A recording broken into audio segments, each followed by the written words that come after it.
not done yet. Joel Embiid powers the Sixers into a Game 7 showdown back in Toronto. We'll take you to Philly to hear from both sides. Albert Pujols reaches another Major League milestone, but you got to hear what happened with the fan who caught the baseball.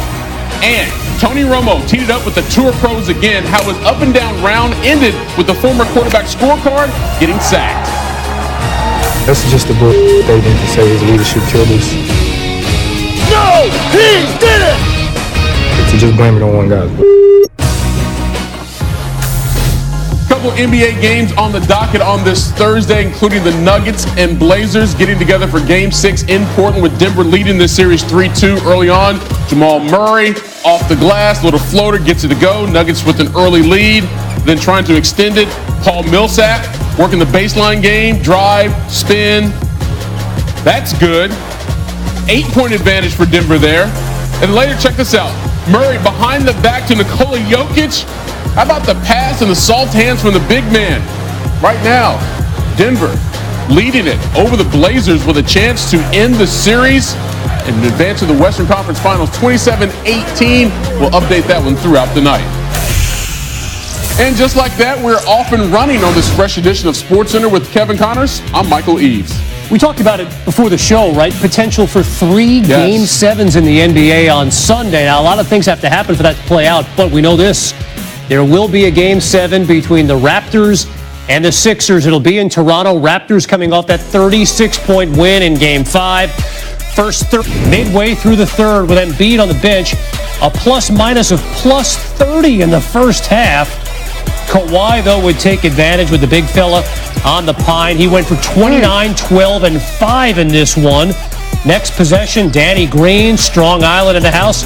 Raptors cut the lead down to 8, but Brett Brown puts Embiid back on the floor, and look at the big fella off the bounce. Second effort by Simmons to put that one in. Interesting article on the app today about how much Embiid falls down during games. It's an unusual amount. But, you know, shots were the only thing falling down for him on this one. He finished with a plus-minus of plus 40. Talk about the impact when the big guy's on the floor. He had 17 points, 12 rebounds. The first half was dominated by Butler, 25, 8, and 6 for him in this one. There will be a Game 7. Ben Simmons with Tom Rinaldi postgame. Ben, after a performance like the one in Game 5, a 36-point loss, you come back and deliver a performance like this. How do you explain such a change? We had to do it. There's no other option. We had to do it. Everybody played well together. Everybody contributed on the defensive and offensive side, so that's how you win games. Coach said he was going to implore this group to play with freedom, even though it was an elimination game. How do you do that so effectively? Don't overthink things. Play the game the right way. Move the ball. Play defense and work hard. So, what did you do in this game and yourself to impose your will more? I was just being Ben Simmons. What does that mean in this game? Playing free, getting to the rim, doing my thing. What will Ben Simmons need to do along with this group come Sunday up north? That exact same thing, a little bit more. How do you play with freedom again, knowing those stakes, Ben? It's a game. It's a game. It's a lot at stake. But at the same time, you got to remember it's a game. We got to come out here and play hard. And everybody has that same mentality. We want to win. So looking forward to it. Well done tonight, Ben. Thanks. Thank you. Great effort by Ben Simmons tonight. Great effort by Tom Rinaldi there, too. He was digging there. Simmons much more involved and highly effective in the half-court offense tonight. He scored 19 of his 21 in the half-court. Didn't have a single turnover. A far cry from Game 5 when he had more turnovers than points in the first half. Simmons was great in that second half. Butler dynamic in that first half. Here's Brett Brown on JB. The way he started, even the way he ended the first half, he just stamped his authority in his skill package and his will. Pick whatever words you want. He was all over that game.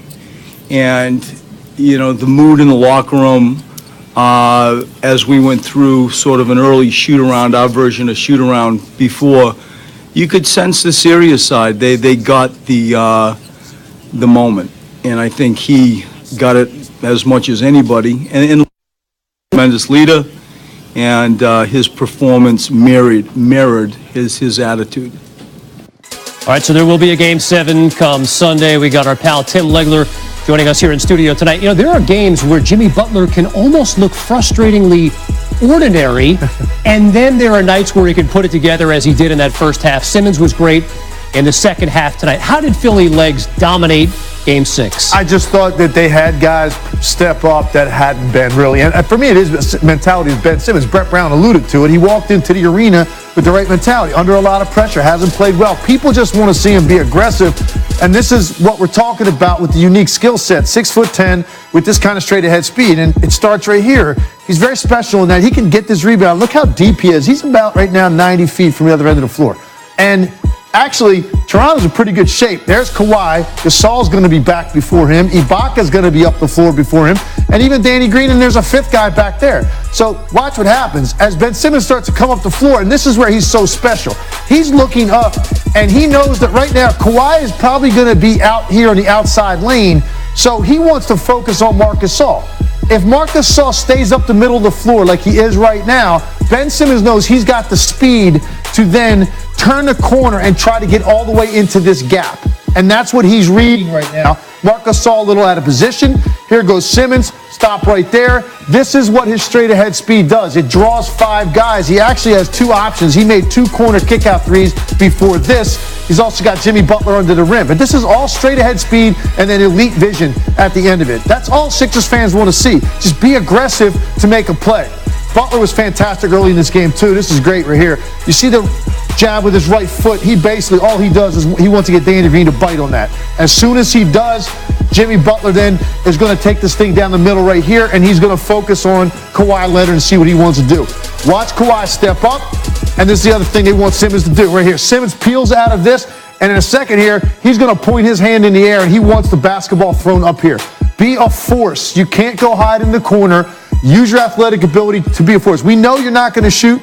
Right now, Ben Simmons is not going to shoot outside the lane. We get that. That's something that he has to add, hopefully, at some point in his career. But at least be like this. Aggressive up the floor, pressure on the defense. He was like that for 48 minutes. Butler set the tone early with scoring. I think it calmed everybody down. And then Simmons, like Brett Brown said, he put his imprint all over this one. They were the far more aggressive team, the big winner in Game 6, and so now it's a best-of-1 series. The winner-take-all. Game 7 is Sunday. Legs, that game will come down to what? Well, Toronto Raptors role players have to make 3-point shots. Kawhi Leonard can't do all of this by himself. Siakam was really good in this game as well. Kawhi Leonard has proven he can do what he needs to offensively against this team.